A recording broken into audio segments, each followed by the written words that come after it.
Terminaron las negociaciones con Odebrecht para lograr ese acuerdo de reparación integral. La Procuraduría lo hizo de manera unilateral, argumentando que no aceptarían las condiciones de la constructora brasilera, entre ellas que el Estado devuelva lo que le tiene retenido y que con eso Odebrecht pague sus obligaciones con el SRI o con los proveedores. Sí. Íñigo Salvador, Procurador General del Estado, buen día y bienvenido a Contacto Directo. Buenos días, señorita Espín, encantado. Buenos días también. Lo que tanto preocupa a los ecuatorianos ahora es, si no hay un acuerdo de reparación, ¿cuándo? ¿Cuánto tiempo más tomará que el Estado pueda cobrar esa reparación por otras vías?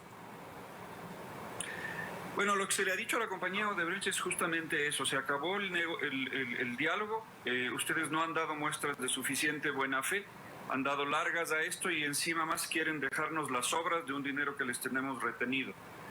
Corresponde ahora entonces a una de las entidades con las cuales la compañía Odebrecht tiene algún tipo de relación contractual o algún tipo de relación legal, iniciar o continuar las acciones legales que ya habían sido iniciadas. Ejemplo, servicio de rentas internas. Ahí hay un monto de varios millones de dólares que tiene que ser cobrado por vía coactiva a la compañía Odebrecht. Ejemplo, Fiscalía General del Estado. Continuar las investigaciones e iniciar los procesos legales. Contraloría General del Estado, exigir las responsabilidades civiles, administrativas e incluso indicios de responsabilidad penal por las vías establecidas en la ley. ¿Cuánto tiempo va a llevar eso? El tiempo que necesiten llevarse adelante la obtención de la información para determinar los daños causados y el tiempo que duren los procesos legales. La constructora les pidió también como condición el que la empresa pueda volver a contratar con el Estado, y digo esto porque si el presidente ya había anunciado que no volvería a contratar, ¿no éramos más bien dar motivos Odebrecht para terminar, o es que nunca estuvo bien encaminado un acuerdo de reparación cuando Odebrecht no había sido procesada penalmente por delitos cometidos en Ecuador?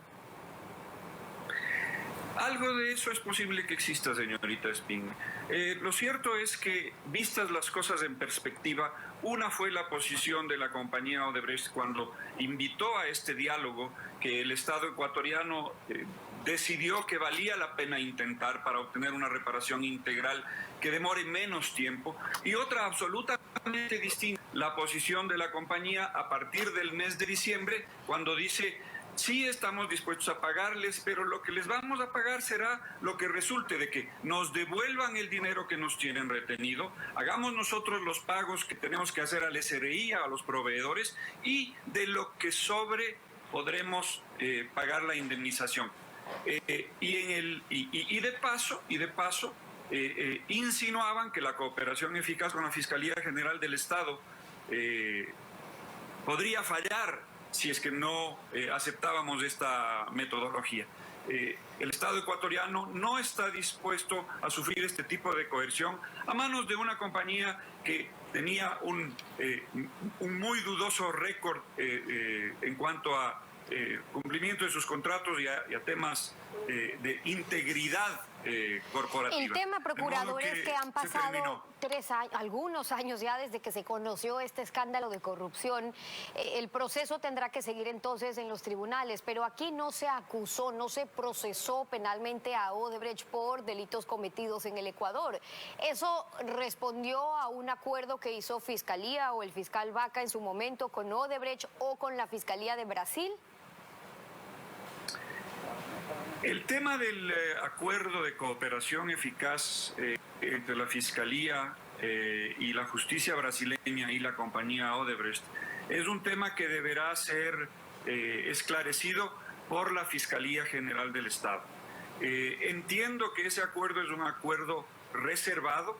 Entiendo que cualquier investigación que la Fiscalía General del Estado lleve adelante deberá mantenerse reservada mientras decurra la fase investigativa. Solamente cuando pase a etapa de instrucción fiscal y luego juicio penal podrá hacerse pública esa información.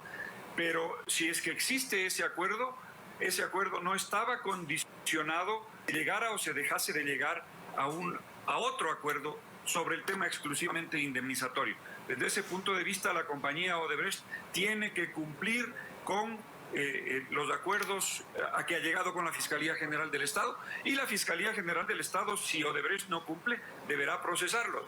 No olvidemos que además en dos sentencias judiciales últimas, en el caso Sobornos 2012-2016, el tribunal y la jueza Camacho instar a la Fiscalía General del Estado a que prosiga con esas investigaciones. Y eso es lo que justamente se está esperando. Ahora sabemos por cuánto finalmente fue la afectación en este caso, no de las coimas, porque eso es una parte del daño, pero ahí lo que había que ver es esos sobreprecios. ¿Qué reparación estaba pidiendo el Estado ecuatoriano en estas negociaciones para la reparación? Justamente uno de los temas que dificultó estas conversaciones fue el de determinar exactamente cuál era el monto del daño. Porque usted bien lo dice, una cosa son los sobornos. La compañía llegó a admitir hasta $50 millones por sobornos dentro de estas conversaciones. Pero aparte de eso, hay otros rubros. Esos rubros deberán ser determinados dentro de las glosas de la Contraloría General del Estado, posteriormente los procesos ante el Tribunal de lo Contencioso Administrativo y finalmente, incluso, de ser el caso, en los procesos penales que lleve adelante la Fiscalía General del Estado. Pero de eso ya estábamos hablando hace meses atrás, es decir, que estaban a la espera de que se pueda determinar los montos, que la Contraloría tenía que pasar. ¿Por qué seguían atrasados o por qué esos retrasos o Contraloría sigue buscando los papeles que se perdieron en el incendio? Mire, la verdad es que estas conversaciones han estado plagadas por una serie de circunstancias que las han vuelto mucho más difíciles que lo que habrían podido ser en otras circunstancias. Primero tuvimos los hechos de octubre. Recordemos un poco el cronograma. Comenzamos las conversaciones en el mes de julio. Tuvimos una primera reunión en julio, una segunda reunión en el mes de septiembre. La tercera reunión se iba a realizar en el mes de octubre, el día 16 de octubre, directamente entre la compañía Odebrecht y la Contraloría General del Estado para comenzar a cotejar el tema de los montos del daño causado. Ocurren entonces los hechos de las movilizaciones violentas del mes de octubre, el incendio del edificio de la Contraloría General del Estado, la dificultad en volver a hacer operativa la Contraloría. Eso nos lleva ya directamente al mes de diciembre. En el mes de diciembre ya nos mandan la primera carta coercitiva diciéndonos o devuelven la plata o paramos la cooperación eficaz, y luego en marzo una segunda carta. Ahora estamos justamente en este tema, en esa situación tan difícil del confinamiento y la cuarentena. Hemos tenido que dar por terminadas porque no tiene sentido continuar un diálogo sin futuro. Ahora lo podemos decir. En su momento veíamos con algo de expectativa positiva la posibilidad de obtener una indemnización. Hoy, vistas las cosas en perspectivas, se ve que la compañía Odebrecht nunca tuvo la verdadera intención de llegar a un acuerdo. Con eso claro sobre ese caso, sobre la sentencia que ha emitido el Tribunal Penal de la Corte Nacional, en cambio, en el caso Sobornos y Cohecho 2012-2016, usted como procurador fue el acusador particular. ¿Está de acuerdo con la sentencia en incluir como autores a otros contratistas, entre ellos al mismo Odebrecht, que confesó ser aportante de estos sobornos?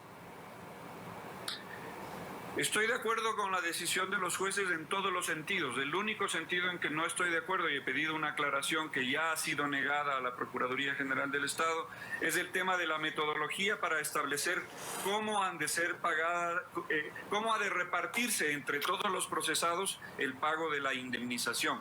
Pero por lo demás estoy perfectamente con la sentencia de la Corte Nacional de Justicia, el Tribunal de la Corte Nacional de Justicia, y por lo tanto sí, la compañía Odebrecht debe ser procesada como así lo ha dispuesto la justicia ecuatoriana. Ahora, sobre las diferencias en cómo se tiene que repartir o cómo se tienen que pagar esos montos de la indemnización es una cosa y luego cómo se fijó la indemnización es otra. La fiscal Salazar había pedido una reparación integral al Estado de 30 millones de dólares, porque ella incluía los contratos que se habían firmado. La Procuraduría dijo que eran 23 millones los daños causados, es decir, para la indemnización. ¿Por qué esas diferencias? Finalmente el tribunal, ¿cómo cuantificó que eran 14 millones, que fue lo que se incluyó como indemnización? Efectivamente, la Procuraduría General del Estado, desde un inicio, cuando presentó su acusación particular, determinó que el monto de la indemnización debía ser, grosso modo, los 7 millones que se demostró dentro del proceso que habían circulado por vía de entregas de dinero y cruce de facturas, es decir, los sobornos propiamente dichos, multiplicados por 3, porque ese era el baremo que establecía el artículo 268 del Código Penal. La Fiscalía General del Estado introdujo el monto total de los contratos como una cifra referencial adicional. El tribunal ha determinado que ni lo uno ni lo otro. Lo que ha hecho el tribunal es decir, sí, efectivamente, grosso modo, 7 millones es el monto de los sobornos, pero en vez de utilizar el baremo de por 3 del artículo 268, ha utilizado el baremo de por 2 de los artículos 265 y 285, dije mal, artículo 286 del baremo por 3, mientras que el tribunal ha determinado que el que se debería utilizar es el baremo por 2 de los artículos, claro, muy lejos de las 285 cifras y 287. En realidad, lo que está haciendo el tribunal es multiplicar por 2, y por eso nos quedamos en 14 en vez de los 21 o 23 millones que inicialmente se había pedido. Y lejos de los 1.000 millones en reparación integral, en cambio que hablaba la fiscal. Ahora, la defensa de los acusados, como es de estilo, impugnó estas pruebas, no negó los sobornos, pero en cuanto al cohecho, ¿se pudo probar qué fue lo que recibieron los contratistas a cambio de hacer esos pagos, esas coimas que hacían? Lo que nosotros sostuvimos, tanto la Fiscalía General del Estado como la Procuraduría General del Estado, en respectivas acusaciones, es que esas compañías habían recibido a cambio de los sobornos contratos, nuevos contratos, pagos retenidos de contratos anteriores, contratos complementarios y convenios de pago. El tribunal lo que dice es el cohecho que se realizó no es el cohecho del artículo 286 del Código Penal, sino el del 285 y 287. Es decir, cohecho para realizar otros delitos, y ordena a la Fiscalía General del Estado investigar esos otros delitos. Por eso es que la sentencia solicita a la Fiscalía investigar el delito de peculado, que tiene una pena mucho más grave. La Fiscalía, el Tribunal Penal sugiere a la Fiscalía investigar varios otros tipos de delitos. Habla de cohecho, habla de lavado de activos, habla de tráfico de influencias, entre otros. 7 de la mañana con 21 minutos. Íñigo Salvador, el Procurador General del Estado, gracias por haber venido a Contacto Directo. Gracias, señorita Espín.